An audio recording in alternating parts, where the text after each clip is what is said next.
Hey guys सम्पूर्णमा नमस्ते सबैजना सन्चै आरामै हुनुहुन्छ होला। हामी दुई भाइ चाहिँ आज फेरि पनि एउटा सानो भिडियो क्लिप चाहिँ बनाउँदैछौँ। आशा छ तपाईँहरूले साथ सपोर्ट गरेर एकदमै भरपूर रूपमा माया गरेर सपोर्ट गर्नुहुनेछ।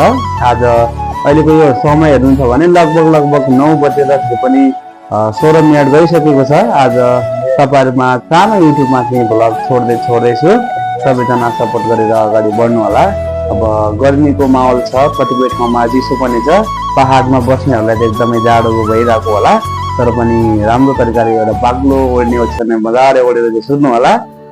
अब गर्मीमा बस्ने ठाउँहरू अब प्रत्येकको घरमा त एसीहरू पनि नहुन सक्छ, तर पनि एउटा अब पङ्खाहरू होला, राम्रोसँग मजाले चाहिँ आफ्नो न्यानोपन गरेर बस्नलाई भन्दै हाम्रो एकदमै रेस्पेक्टेड सम्मानित सर हुनुहुन्छ, हाम्रो बर्दियादेखि सर हुनुहुन्छ। म उहाँलाई पनि के 2-4 शब्द राख्न दिनेवाला छु। उहाँले पनि के सल्लाह सुझाव दिनुहुन्छ है। लाइक सब्सक्राइब गरिदिनु होला। Thank you so much.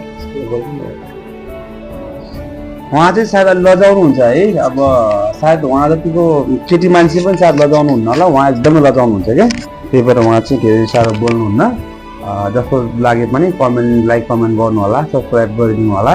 तपाईँहरूकै आशा अनि भरोसाले म तपाईँहरूमा फेरि पनि सानो कन्टेन्टहरू चाहिँ त्यति ठुलो युट्युबर त होइन, तर पनि सानो युट्युबर हो। म त्यो अनुसारले तपाईँलाई चाहिँ सानो कन्टेन्टहरू दिने प्रयास गर्नुहुन्छ। यति भन्दै मेरो बाँकी शब्दहरू यही टुङ्गाउन चाहन्छु र फेरि पनि म हजुरमा ओजेली बढ्न चाहन्छु। यहाँहरूको दिन, यहाँहरूको रातहरू एकदमै शुभ रहोस्। Thank you so much. सबैजनाले गुड नाइट, राम्रो गर्नु होला, अगाडि बढ्नु होला। जय नेपाल।